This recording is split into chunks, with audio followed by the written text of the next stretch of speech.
This is the Hobbit Hole area where I stayed. All these boughs, they've all been taken down. This used to all be enclosed areas. And there was a giant wolf spider that lived in here. Oh my god, it was bigger than my hand. And I loved her. She was great. She was what made me stop being afraid of spiders. After I got used to living in the hole with her, it was no big deal to me anymore. This was probably left over from our days of living here.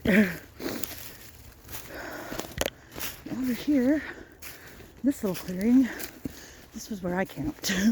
Home sweet home. I love this place. My tent was right here, and I had a table over here, like a buffet table that I put all the cookware on.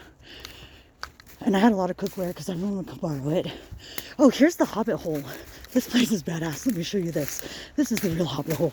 This is where the wolf spider was. It's all brambles. Right in here. See, you can crawl in. It's so cool. It was so cool. And she lived in here and she was gigantic. Look, this was one of my Halloween decorations back then. I'm gonna put it in the trash now because it's no good anymore. Anyways, as I've been doing this, making these videos, doing all of this for the past couple weeks, I had no idea what I was doing.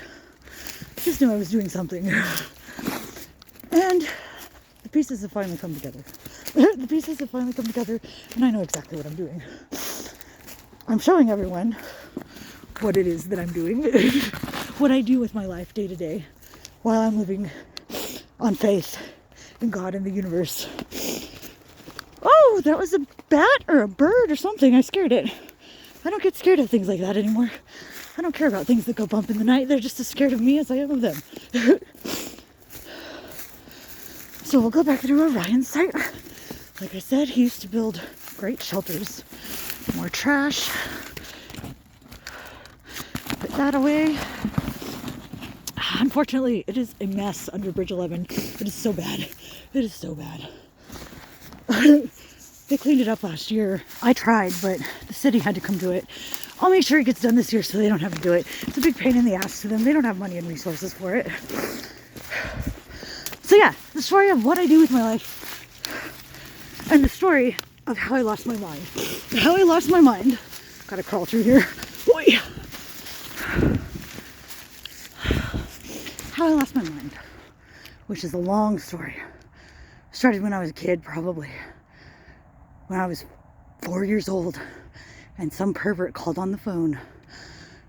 And I was the one who happened to answer it. And he asked if my mom and dad was there.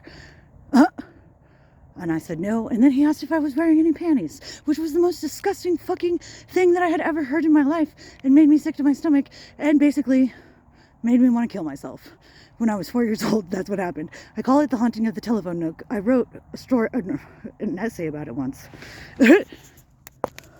Hold on, I gotta put my headlamp back on. The reason I start the story there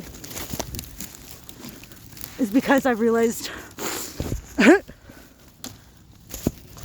the best reason to explain how I lost my mind is because my husband was addicted to porn.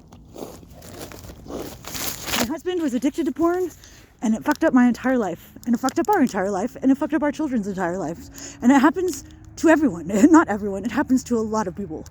It seems crazy, it seems all unrelated, but it is exactly what happened. It's exactly what happened, and I see the big picture now. And that's why I'm here. That's why I'm here, because my husband was addicted to porn, and a lot of people, especially men, are addicted to porn.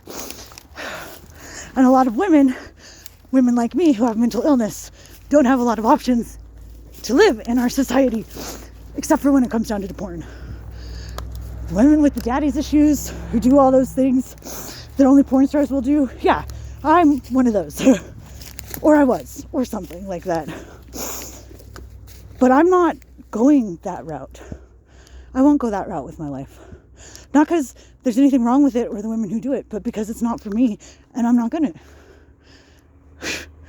I've had a privileged background with college education and all sorts of things, and I'm familiar with the concept of distressed sales of labor. And pornography and sex work is absolutely a matter of distressed sale of labor for almost everyone who's working in it. Theoretically, they're both things that can exist just fine. In practice, they're not okay. And I know, like I said, it all seems unrelated. And I don't know how it's going to come together. But I'm going to tell you my story over all the course of all these videos. And during which we see what other adventures we have. And maybe by the end it'll make sense. I don't know. But I do know that's what we're doing. I'm not going to be able to film much more tonight because my phone's almost dead. I'm going to have to make sure it's charged from this point out. But yeah, stick with me because this is going to be interesting. I don't even know where it's going to go.